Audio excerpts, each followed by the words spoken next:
the challenge came about, as you know, HELA is one of the groups that actually advocated for the sugary drinks tax. And one of the things for that is that sugar contributes highly to obesity-related diseases. So we thought as a continuation of our campaign is to actually encourage South Africans to actually not consume sugary, anything with high sugar content in their food. One of the major things is we see sugary drinks contribute highly to diabetes and high blood pressure, right?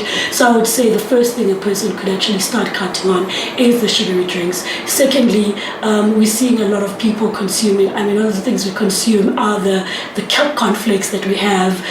Some of the cereals have high sugar content. Alcohol also has a high sugar content. So it's just a matter of actually really looking at added sugars in food, and people just going back to raw foods like vegetables and fruits. So diabetes is a global concern. According to the International Diabetes Foundation, by the year 2040, over 642 million people worldwide will be diagnosed with this condition. Now, approximately 3.5 million South Africans live with diabetes, and about 5 million are estimated to have pre-diabetes. Now, most cases of pre-diabetes are undiagnosed, unfortunately. Now, diabetes is the second most common cause of death in the country, and this according to the latest statistics South Africa report on mortality and causes of death. Now, World Diabetes Day is celebrated annually on the 14th of November, and this year's theme is the family and diabetes. So today, of course, we discuss diabetes. We're going to be joined in the studio by an endocrinologist or diabetologist who is a diabetes specialist. We also have a biokineticist, a dietitian, and somebody living with diabetes to share his story with us. Now, we invite you to be part of the show by asking the panel some questions or simply just sharing your views with us. The number to call is Johannesburg 714-6918 or 6919. You can also tweet us at SABC Health Talk or just on our Facebook page, SABC Health Talk. Now, sit back, relax, and learn from this bumper show ahead, coming to you just after a short break. I'm Dr. Salome Daung, and this is Health Talk.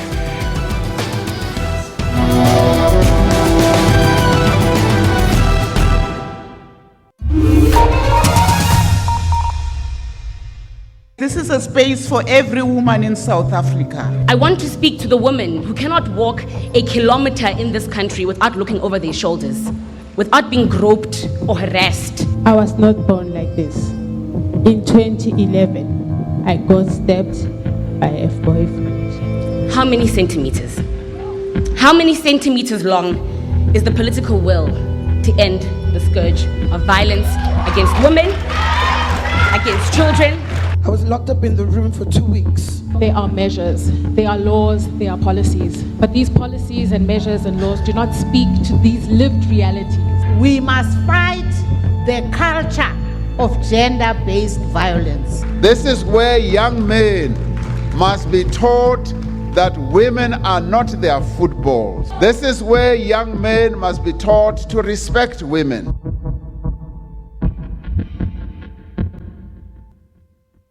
We pride ourselves on being impartial as well as independent. On the agenda, we basically break down the stories of the day. Give the viewer the assurance that we will cover every side of the story. Tear gas has now been also thrown at the protesters. We are peacefully marching and the police is stopping the people. They're hitting the people, spraying the people with pepper spray. These people are supposed to protect us, but they are against us. We are pushing them back by using the rubber bullets because we cannot allow them to block the roads and damage other people's property. Quite important to bring on board all sides and hear what everybody has to say about the story, especially being the public broadcaster. All in all, we basically take the news agenda of the day forward.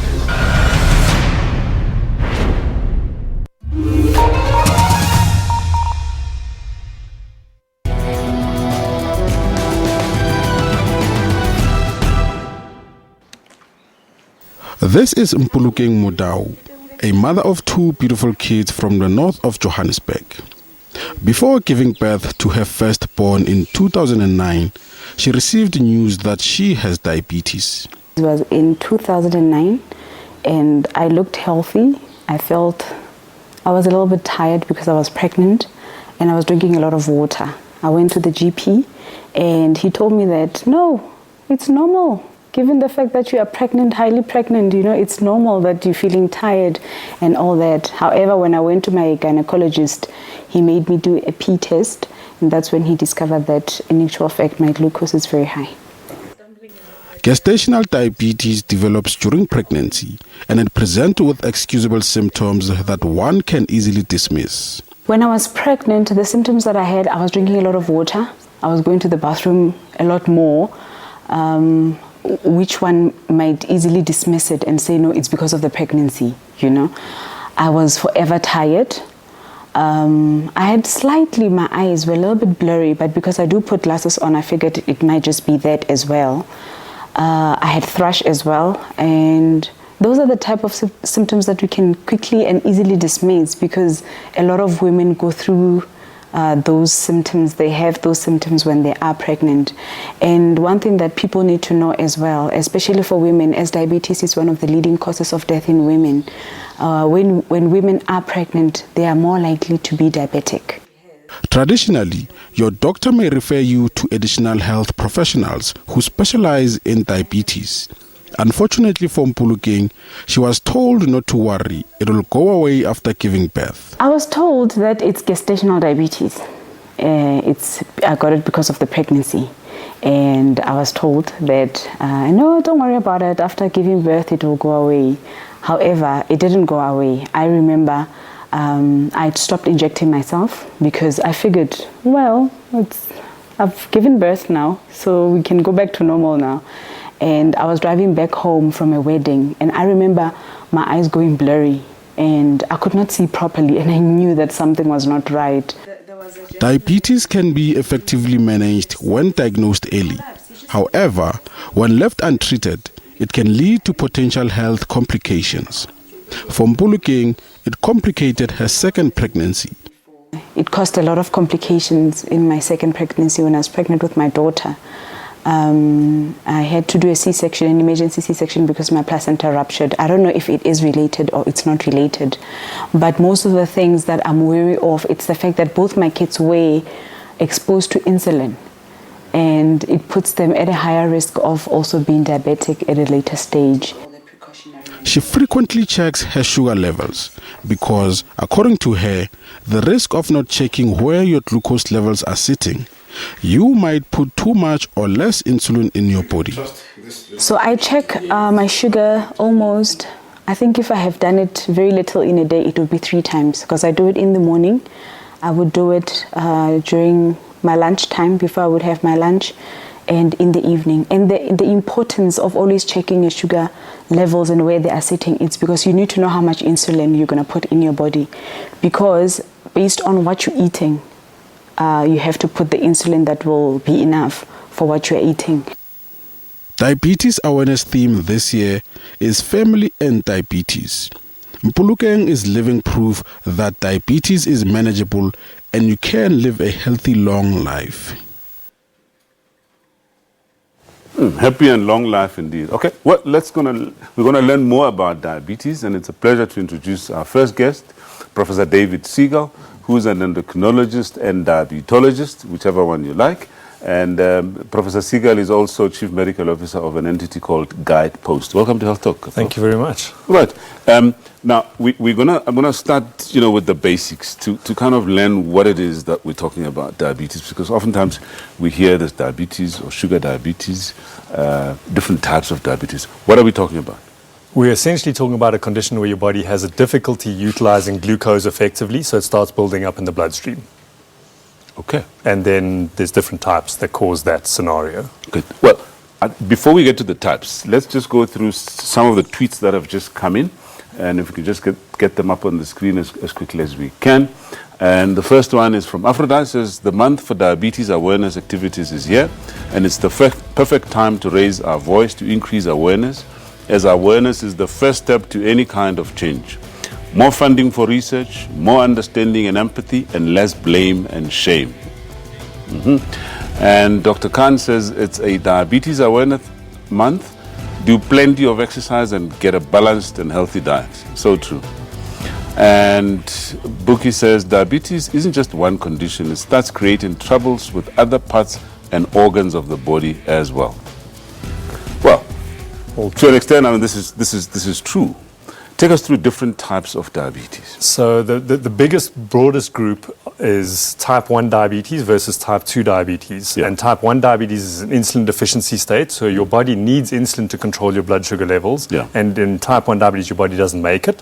Whereas in type 2 diabetes, you've got a larger spectrum there where your body can make insulin typically, but your body doesn't respond as well to it. Okay, so for our viewers, for the sake of our viewers at home, let's just explain this concept of insulin. What is it? What does it actually do in the body? So insulin is a hormone that controls your blood sugar levels. So the way that the human body's been put together is we have a brain that requires glucose to survive, and it wants to see a continuous supply of glucose, but we don't eat continuously. So what we have is a function in our body that says, if I eat now, I need a hormone that takes what I eat, stores it away for later when I can reuse it. And we mostly store it in our liver, in our muscles and in our fat.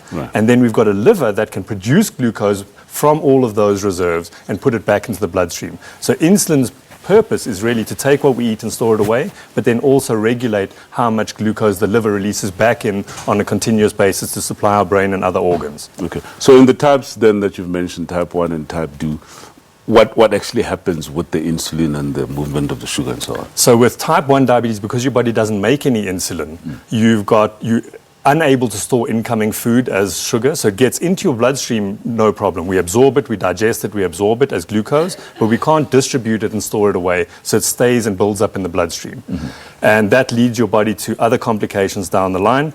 But in type 2 diabetes, typically what happens is your body can make insulin, but the cells don't respond as well to it, so they can't take up the glucose as efficiently as they should. And also the liver doesn't respond and see the insulin signal, which should be telling it not to make sugar. Here your liver is making too much sugar because it doesn't recognize the insulin as well. And it thinks, hey, if there's no insulin, there's no food in the system, so I should be making glucose. All right. So last two questions on the different types. In the clip that we played, there's a concept of gestational diabetes. And of course, I'd like you to then, just clarify this notion of pre-diabetes. Okay, so there's actually four things there. Right. One is pre-diabetes. Pre-diabetes is where you have a genetic risk to getting diabetes. Usually you've got a family member with diabetes. And then you develop overweight, which puts you at risk of getting diabetes. And that's the pre-diabetes stage. You've got markers that your body's starting to make more insulin to get the job done because you're developing resistance to insulin. Your body needs to make more and more insulin. At some point, your pancreas will not make enough insulin, and then you will develop diabetes. So that's the typical progression towards type 2 diabetes, which is what most people talk about as pre-diabetes, saying, I've got these risk factors. If I carry on gaining weight, I'll progress to developing diabetes. Then gestational diabetes, there's three types of diabetes you get in pregnancy. One is you're healthy, you get pregnant, and at some stage in your pregnancy, if you've got risk factors for developing gestational diabetes, which is usually older age, weight gain, family history of diabetes, you might then develop insulin resistance during the pregnancy, and at that point your pancreas, because of those risk factors, can't make enough insulin, and you develop gestational diabetes, but it goes away after the pregnancy, can come back again if you carry on picking up weight. But then there's another type, which is I've already have diabetes and now I'm becoming pregnant, which is what happened in the second pregnancy.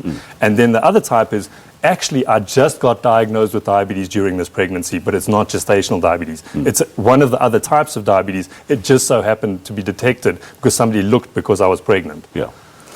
So coming back then to how common is this condition? I shared some figures, in my introduction, and the fact that there's a lot of people out there walking around with undiagnosed diabetes. Do you actually have an idea of how common this condition is? I think the easiest way to understand statistics around diabetes is to look in your family and say I have a first-degree relative with diabetes, and almost anyone who thinks about their first-degree relatives will say, yes, I have one member in my family who has diabetes, either in older age or middle age or as type 1. So I think the best way of looking around is just say, count how many people you know who have diabetes.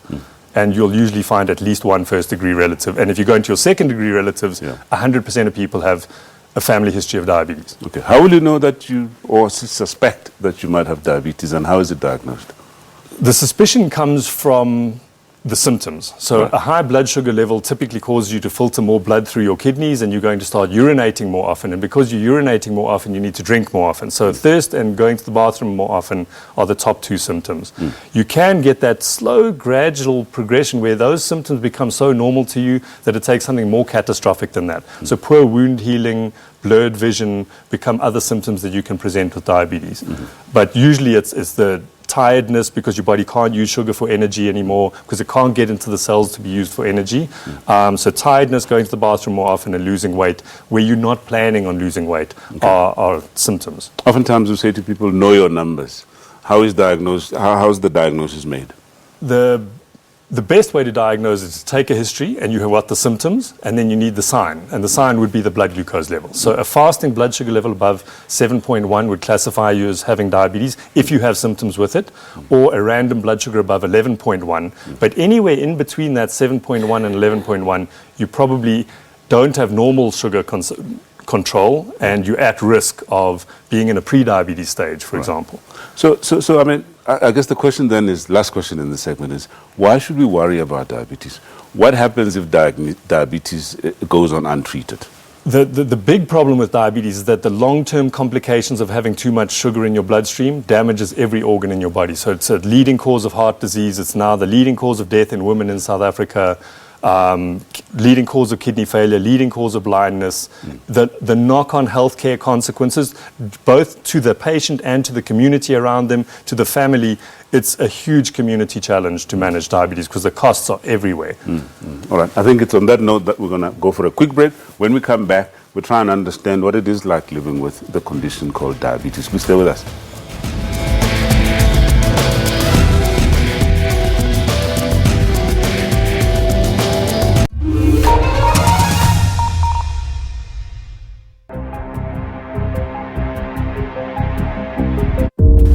President acting outside the cabinet instruct you as the minister as to which board member you must appoint?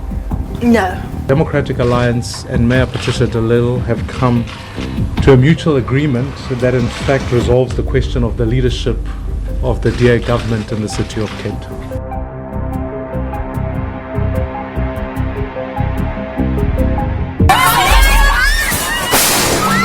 Buildings, submerged homes and devastated families. Biggest earthquake in here. Their homes and buildings moved like boats. Big shake, and I ran as fast as I can. These are the satellite images depicting the area before the disaster. The ground is like a wave. I've never seen anything like this in my life. It is unbelievable. You can actually smell the stench of dead bodies around. The National Hurricane Center said earlier on Tuesday that Michael was a Category 1 storm with sustained winds of up to 150 kilometers per hour. Residents were implored to get out of harm's way ahead of life-threatening waves, winds and rains. Flash flooding over the weekend caused 13 deaths in Central America after Michael formed off the coast of northern Honduras.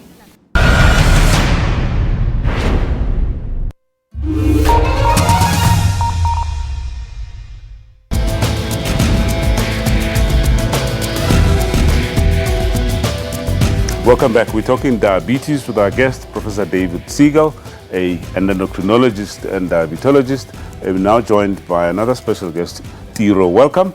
And now Tiro is somebody that's living with diabetes and is here to share his story with us. Welcome to Health Talk, Tiro. Thank you. All right. Before we start this discussion, let's take Labani on the line from Johannesburg. Labani, welcome. Is Labani there? Yes, yes. Hello, Labani. Your question or comment, please?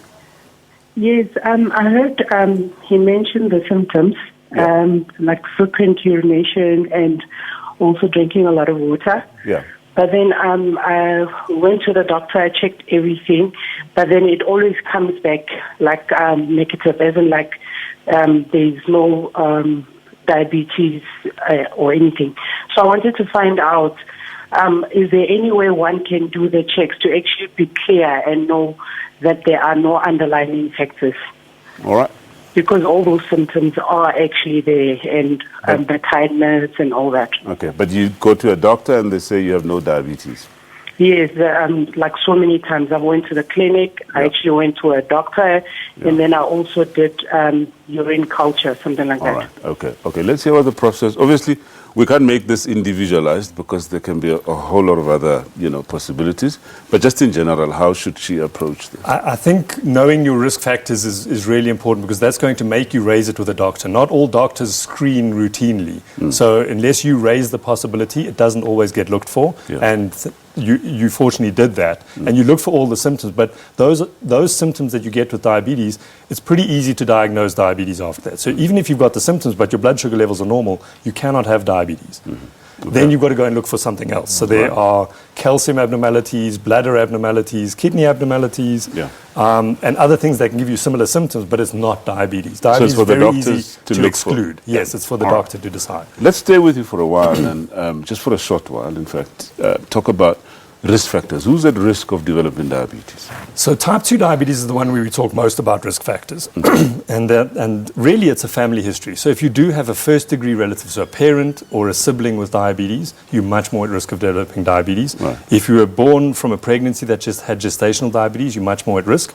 If you were born small for gestational age, so under 2.5 kilos or above 4 kilos in weight, it puts you at risk. But apart from that, as you're growing up, it's really related to your weight and where you're accumulating weight. So central weight gain is a problem. And then as your body starts developing insulin resistance, insulin starts binding to your skin and causing darkening of the skin on the back of your neck, under your arms, and in your creases. And that's called acanthosis nigricans, and that's another risk factor for developing diabetes. So it's really family history, overweight, acanthosis nigricans, and actually if you've got sleep apnea or snoring, it puts you at an even greater risk. All right. So those are the top 4. Okay, let's talk to our main man in this segment, Tiro. Welcome. Tiro, of course, it's a bit awkward to say Tiro, welcome, to say welcome again, but anyway. Tell us your story. You've been living with diabetes for many years now. Yes. When were you first diagnosed? Just tell us about it. Around about 2003, I was diagnosed with diabetes. I was still in high school at that time. Right. How old were you then? I was 17. So quite young. I was quite active, and then all of a sudden I just started losing weight. Didn't understand, I was going to the gym almost 4 times in a week, and started losing weight. And just over the weekend, I got extremely sick. So my mother at that time took me to the doctor. We got there and they said I was diabetic, and the doctor didn't give me medication. So we went home and it got worse. Just later, you were told you're diabetic, but no medication. Right. We didn't know anything about diabetes at the time. Yeah. My poor mother was just running around confused. Then later on, I just said to her, I need to go to the hospital. We got to the hospital, I was put on drips, given insulin, and ever since, it's my life from there. All right. So let's just go back a little bit. You were 17 at the time. Yes. Just the impact. How did you receive the news that you have diabetes? You say not much was known about diabetes then, but what did it mean to you at that time, especially at the young age of 17? I didn't know what it was, honestly, at 17. Yeah. So while I enjoyed the attention that I got from the people around me at that time, but not actually realizing the impact that it's going to have on my life. Right. Certain changes that I have to do in my life. Right. I still try to live life as normal as I used to. Yeah. But as you grow up, and when I got to tertiary, it started affecting me. My health was not that good at that time. And I did research just to find out how can I control this diabetes? What am I supposed to do? Yeah. What am I not supposed to do? Yeah. And just by the way, you were told you have type 1 diabetes. Yes. Right. So your only treatment was insulin. Insulin. All right. I mean, it's not easy for people to just accept the idea that they have to inject themselves on a daily basis. How did you take that? I didn't have a problem with it. I'm not scared of needles, so I didn't really have a problem with it, to be honest. Yeah. Right. I was told that just don't look at it in a negative view. Diabetes is just that you changing your lifestyle and walking towards the better way of living, the healthier way of living. Right. And that was it. And most of the stuff was self-taught. Yeah. So how's your control at the moment? Quite over good. The years? I think the last time I really had a problem was 2006 when I was in tertiary. So, you know, you just want to be like the rest of the other kids. You want to drink, you want to do everything that other kids are doing, not understanding that your condition. Yeah. So have you had to adjust your lifestyle? Big time, yes. I had to make a choice. Yeah. Whereby I'm not like the other kids. In fact, I'm special. So I had to change my life in that way. Of course, yeah. Right. So very, very interesting. Let's take Shamila on the line from Cape Town. Shamila, welcome. Hi, good day. Hi, Shamila. Hello. Yes. Yes. Hi. We can hear you. Go ahead. Okay. I'm Shamla. It was from Menenberg, Cape Town. Yes. My sugar is normally 20 to 23, and it never ever was like 6, 7, 8, or 10. And it's not that I eat wrong. I do drink my tablets in the morning and in the afternoon. Right. Okay. Well, Shamila, thank you very much. That's a very important question. We're going to try and address it during the course of the show. I'll tell you what, Prof. Perhaps just keep it at the back of our minds when we start talking treatment and monitoring, and we can yeah. So Tiro, let me come back to you, man. You know, I mean, there's lots of youngsters who battle with, especially type 1 diabetes, and with control. Any advice that you perhaps can give to other young people out there? The best advice I can give is understand and know your diabetes. You know, you're going to live with this. It's not that you're a weaker person when you're diabetic. Don't look at it in a negative way. Just accept it and knowledge yourself as the best way possible and move on with your life.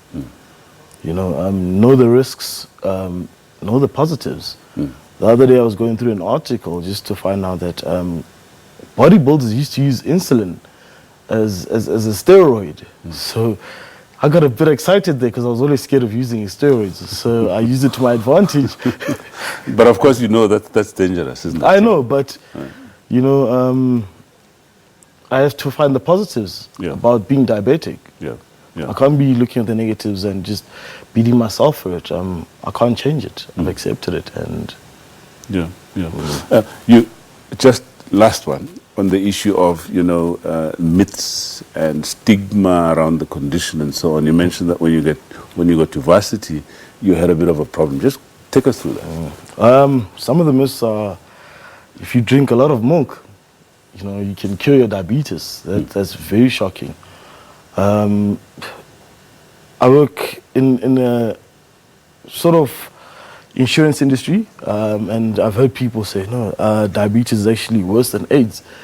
I've heard shocking things out there where people don't really understand what diabetes is in the neighborhood. All of a sudden when you're diabetic, you are extremely sick. And some people didn't know that I'm actually diabetic. And they just talk. And once you tell them, hey, do you know I'm actually diabetic? Then they get a shock, like, wow.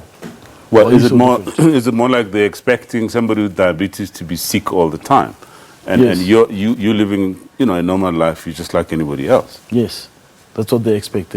Some of them will expect that if you're diabetic, you need to be overweight, obese. Some of them expect for you to show symptoms that you're diabetic, or as if it's going to be written on your forehead or something. I don't know.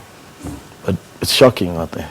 Well, Tiro, thank you so much for sharing your story with us, and I'm sure it'll motivate others out there to, first of all, just test themselves, and if they do get diagnosed, I think the positive message from you is that you can live a normal life with diabetes. Thank you so much. Thank you. All right, time for another quick break. When we come back, we'll continue our story on diabetes. Please stay with us.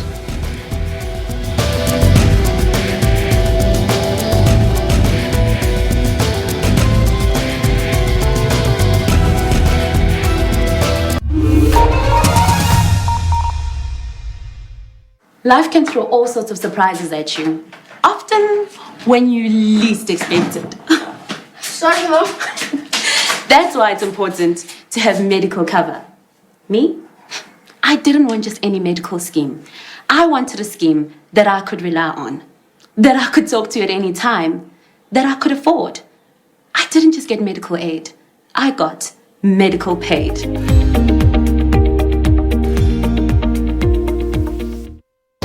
Hanover Park is known to be a playground for gang members. Several pupils failed to attend classes due to gang shootings. The impact of these gang wars is that we find that learners stay away from school. There's a lot of disruptions, but yet I try to come every day to school so that I can have a better future. As an education department, which is not our primary mandate to address crime, we do what we can to ensure that our learners and teachers are safe in schools.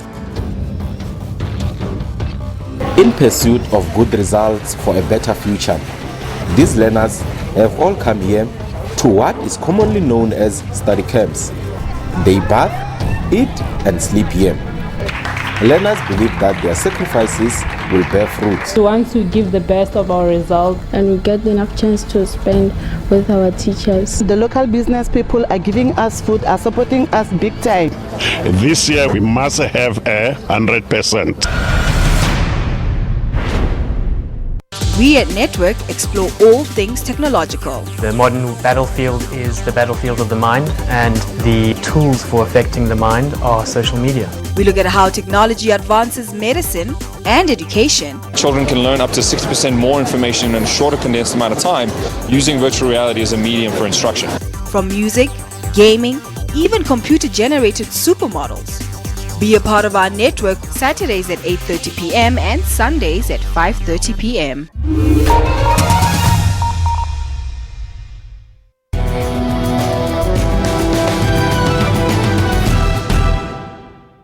Imagine being pregnant and not able to feed your pregnancy cravings.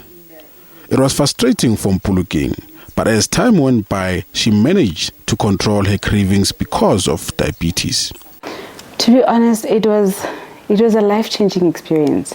You know, when you're pregnant, you can eat and get away with the eating of anything that you want to eat. However, when I found out that I was diabetic now, my diet had to change, my lifestyle had to change.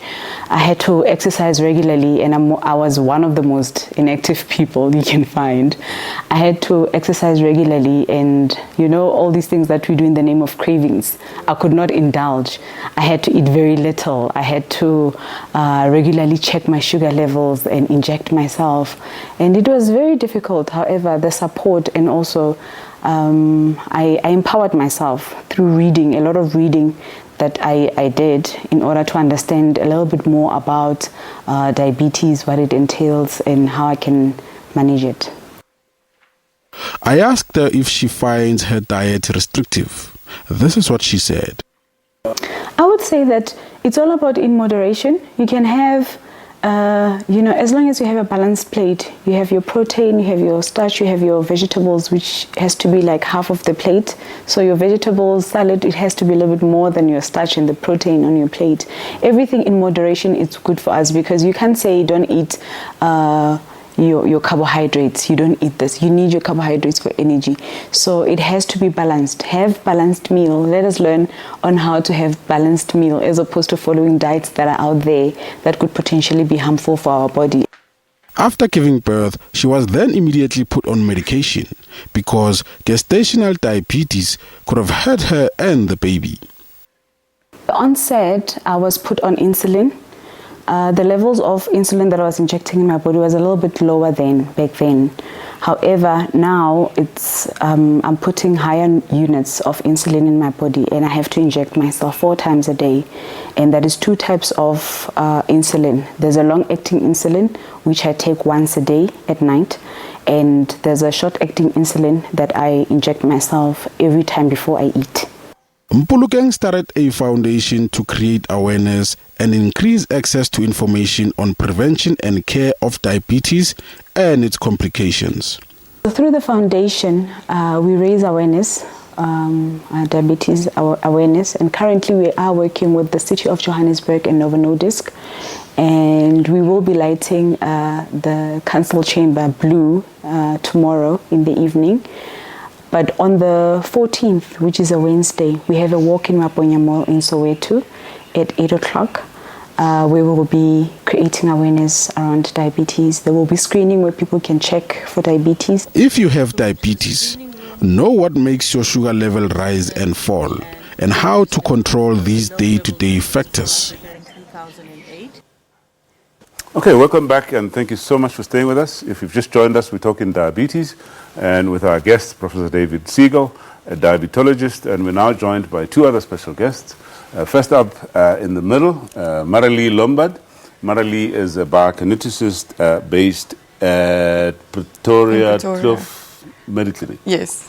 Welcome to Health Talk, Marilee. Thank you. Of course, and then we have Vicky Munyamani, who's a dietitian based at the Louis Pasteur Hospital. Welcome to Health Talk once again. Thank you, Dr. Mtam. All right, I'm going to come back to you. But Prof, let me just start with you in terms of, or before that actually, we have a caller on the line, Anonymous from Cape Town. Is Anonymous still there? Hello. Hello, Anonymous. Yes, I have a question here. Last year, I went to the gynecologist because I had irregular periods. So he did some blood tests on me. So when the results came back, he told me I have PCOS and I have pre-diabetes. Yeah. So I didn't understand what pre-diabetes means and being pre-diabetic meant, and I never understood what he meant till today. So I asked, is there anything that I can do to treat the PCOS and to handle the pre-diabetic? He said there's nothing that I can do, but just to live a healthy lifestyle. I'm still confused on the fact what is pre-diabetic. And then from that time, I started doing my sugar test almost every month, and the nurse says the sugar level is right and all that. There are no chances that you could be diabetic. I'm so confused. All right. Thank you very much. Let's get some help from the Prof. Yeah.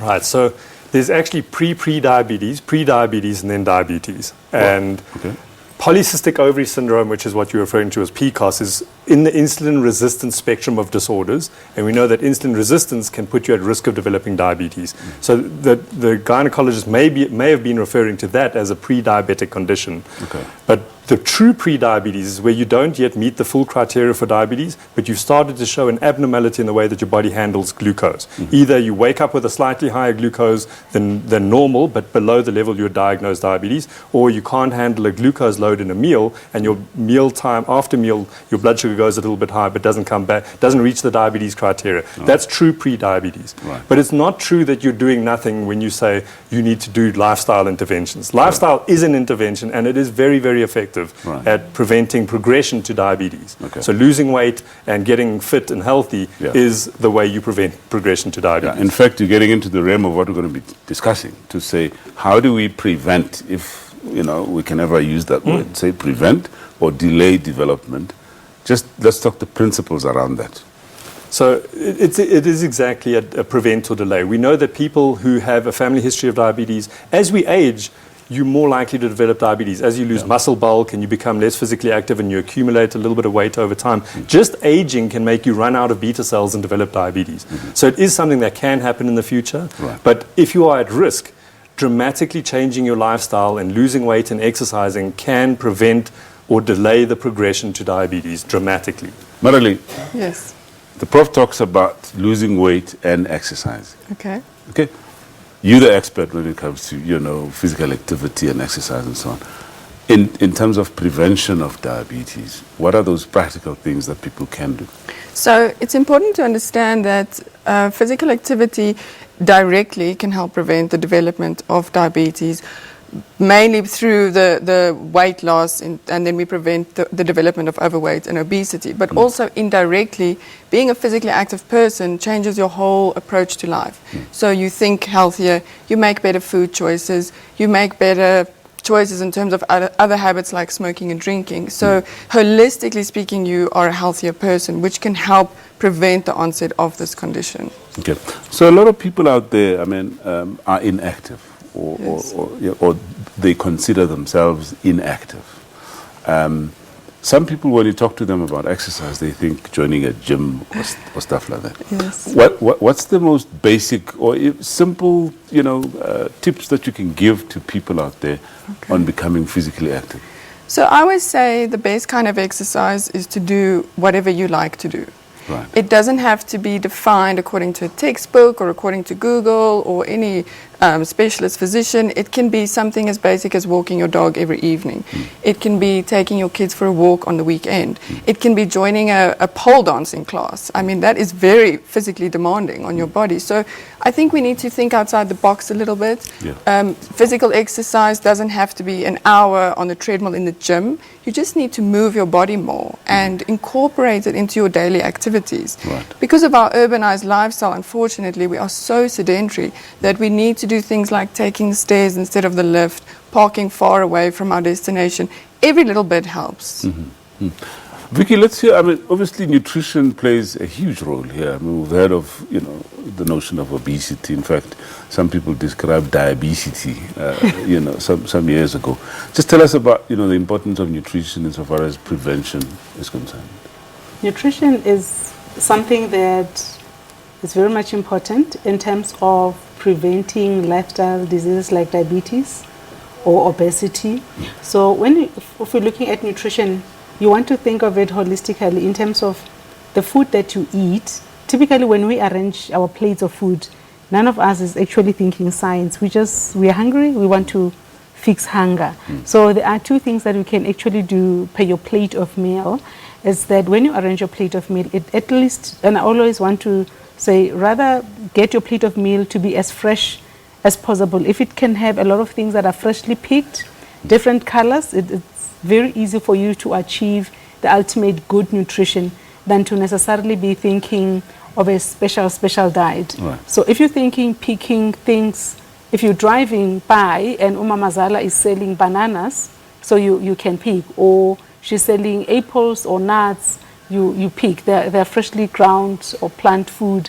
You freshly pick, and it becomes easy. When you incorporate such, it becomes much easy to achieve that ultimate good nutrition goal. Yeah. So two questions, you know, more. One is around how frequent people should be eating, if we can ever, in fact, even talk about that. And the second one is how much. On a, you know, there's a notion that perhaps people eat too much by filling up their plates and so on, and just practical guidelines or tips. I always want to make it very easy. Yeah. So thinking about your stomach as like your feast kind of, and your stomach will enlarge depending on how much you eat. Yeah. So you want to be kind to that. So if you're arranging your meal, say how much am I going to eat, I typically want to use my hand quite often to say, if I have a plate in front of me and I'm going to put plants, so if I put my hand like that on a plate, it occupies half the plate. So the plant food or leaves or grains or food that is vegetables and should at least occupy the full size of hand on a plate. And then you've got another hand. So you put your plate as two hands. So the other piece of hand, half your hand would be the starch of the meal, half the hand will be the meat of the meal. And then you have a wholesome meal. Okay. Does it matter whether it's male or female?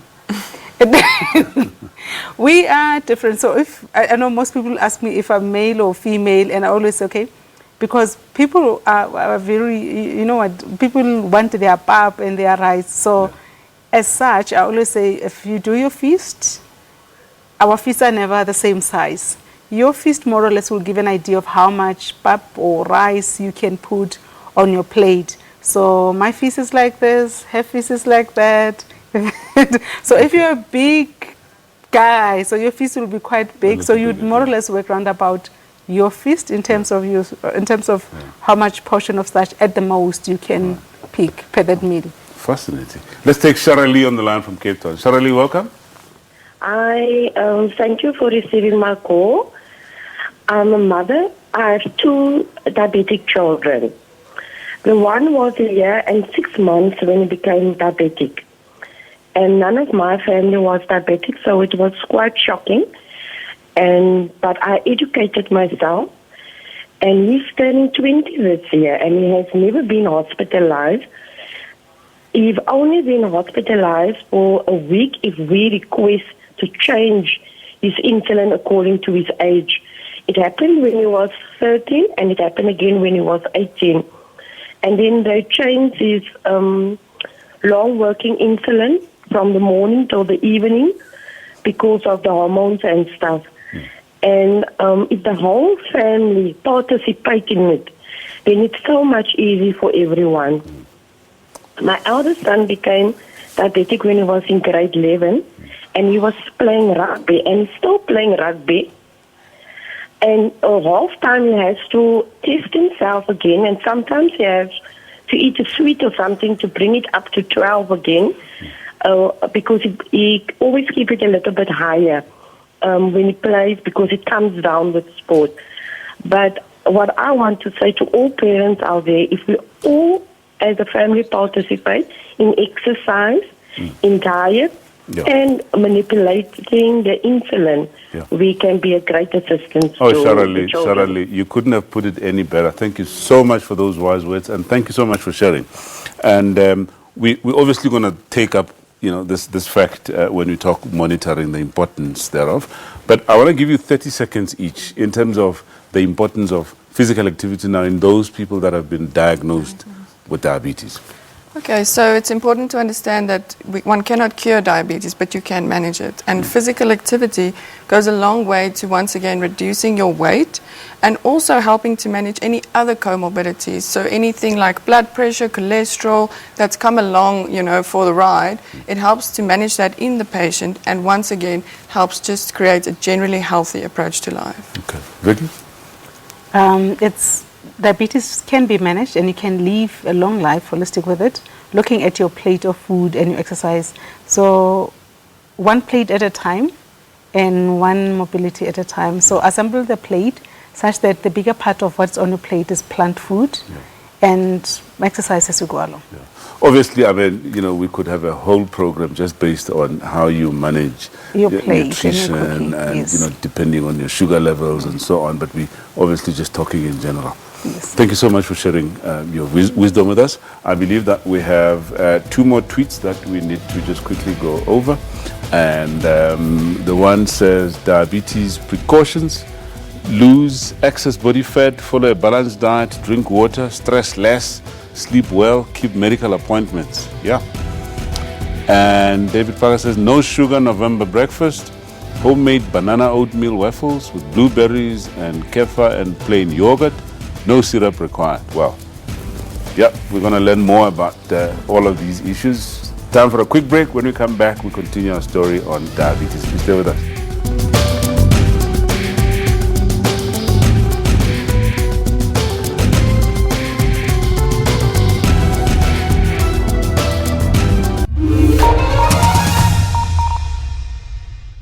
To be a part of something like this makes me proud, and I think that to be able to report the news in a fair, just, independent and impartial way is what the public broadcaster stands for.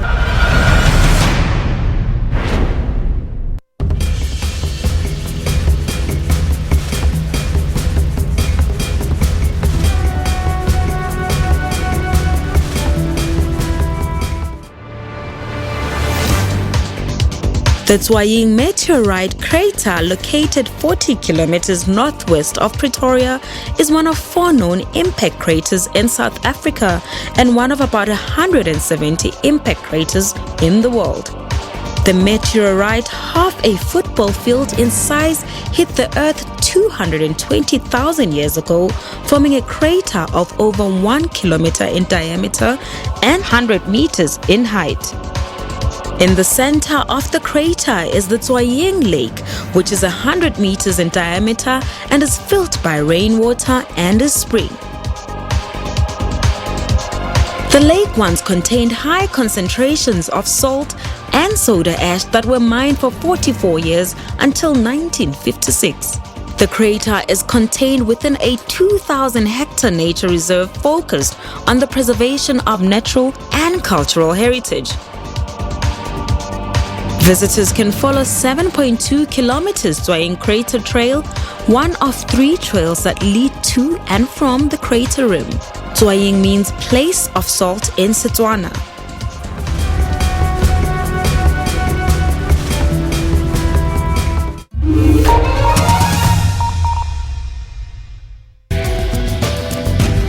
Welcome back. We're talking diabetes, and we're now going to be talking about perhaps one of the most important issues around how we support and get people to monitor their sugar levels, at least those that have been diagnosed with diabetes. We have with us Professor David Siegel, a diabetologist, and we still have Tiro Welcome, who's living with diabetes, and we're now joined by Ndende Solani, who's a diabetes education specialist. Welcome to Health Talk, Ndende. Thanks for having me. All right. Perhaps let's start with, we never had a chance to talk about the basic principles of treatment. We need to go back to some of those callers who spoke about their issues, but just in brief, principles of treatment for diabetes. So the principles of treatment are threefold. One is you need to be on a medicine that assists you to get better blood sugars, and for some people that's insulin, and for others they can take tablets that work on the different parts of their body to control blood sugars as well. But understanding that one of the callers who phoned in who said that they had really high blood sugars, clearly it progressed to the stage where insulin was required and they hadn't been moved there yet. And that delay and inertia in progressing to the right treatment that gives you better blood sugars causes lots of cumulative damage over time. So we need to be cognizant of the fact that we need to be progressing people through to keep normal blood sugars. But there's lots of tools. And then diet and exercise are actually tools for giving you better blood sugar. So they're important in prevention, but they're incredibly important in management. That you can actually learn to eat as a tool for getting better blood sugars, and you can learn to exercise as a tool for getting better blood sugars. Okay. And the combination of take the right medicine, do the right eating, and do the right exercise gives you a win. Yeah. And very few people get a good win. So there's a notion of managing diabetes using only tablets, or only insulin, or both tablets and insulin. Please just take us through, you mentioned earlier that, delaying introduction of insulin. Right. I suppose you're talking about type 2 diabetes, yeah? So insulin is required for people who don't make enough of their own insulin to do the job. Yeah. And people with type 1 diabetes are born that way or develop it right from diagnosis. People with type 2 diabetes tend to lose beta cells over time. So they lose their ability to make insulin over time. So initially you can support them with tablets that can make their body use their insulin that they still have a little bit better. Yeah. And then you can have tablets that help you produce a little bit more insulin from the failing pancreas. And then there's other tablets that help get rid of extra sugar in the body. Yeah. But ultimately, eventually, you tend to progress towards needing a little bit of support with insulin. Right. So you typically introduce one insulin, and then it might be multiple insulins multiple times a day as you progress through with the condition. Okay, let's talk to Ndende. Ndende, you're based at the Center for Diabetes and Endocrinology. And your job is really about supporting people with diabetes. Just take us through how you support such people and what you do to educate them, become better at managing their condition. My role revolves around education and training. Right. So if somebody is being diagnosed, they don't know what to do, what is the next step. So that's where I come in. First, I give them counseling so that they understand the condition. They should understand the fact that this is a lifelong condition. And based on that will assist us in terms of mapping the way forward. So my role will revolve around those facts, like as Prof. Siegel said, how to adhere to the fundamentals of diabetes management. Yeah. And how do people, just take us through, your experience, how do people take this education and how easy is it for people to stick to what you advise them to do? Well, that will differ from individual to individual, and we will also appreciate the uniqueness of each and every individual. But in most cases, people are actually ready. Unless, of course, there are those ones who are fixated in the denial phase. So in that case, one might actually have a challenge because now that will hamstring the way going forward. And how do you help them if you realize that they're hamstrung? I help them by emphasizing by explaining the condition to them, and then also by emphasizing the fact that the condition won't go back. Once somebody has been diagnosed, it's a progressive condition. Yeah. So also based on the fact that diabetes is a silent condition, so people might be tempted to have a sort of a casual approach. So I actually emphasize the importance of taking the necessary steps to ensure that they are well controlled, and by so doing, that will promote their quality of life. Okay. If sugars are okay, somebody will feel okay. But if they are too low, they won't feel okay. If they are too high, they won't feel okay. So in that sense, I will be promoting a quality So of this life. is really about monitoring. Tiro, just take us through. You monitor your sugar on a regular basis. Just share with us how you do that. Honestly, it must become your lifestyle. Every morning you wake up, check your sugar. What you eat is very important. Every morning when I wake up, I try to get some exercise before going to the gym. The basics, keep it simple as possible. What you've been told to do in the beginning, stick to the basics and don't try to be too fancy. So how often do you actually test your blood sugar? 3 times a day. 3 times a day? 3 times a day. Okay. Monitor it out throughout the day and makes your life simple. And how often do you visit a doctor to just check? Every 6 months actually. All right, okay. And perhaps just your last few, in the last minute that we have, just in terms of advice generally to people living with diabetes. I would like to emphasize the fact that diabetes is a serious condition and it is a silent condition. Based on that, it should be seen in a serious light. People should take it seriously. If you have diabetes, adhere to the fundamentals, healthy eating, regular exercise, regular taking of medication, and of course, seeing the team members. Yes. Okay. Prof, last 10, 15 seconds. I think the most important thing to realize is that diabetes is manageable and that you're the one who has to manage it. And then support yourself to do that. Okay. I'm afraid, gentlemen, that's about all the time we have today. And thank you so much for sharing your wisdom with us. And of course, Tiro, geez, you make our life so much easier. And thank you so much, Ndende. Well, folks, thank you so much for staying with us. And that's all we have for you today. We're back on your screens next week, same time. I'm Dr. Solomon Daung, and until then, please do take care.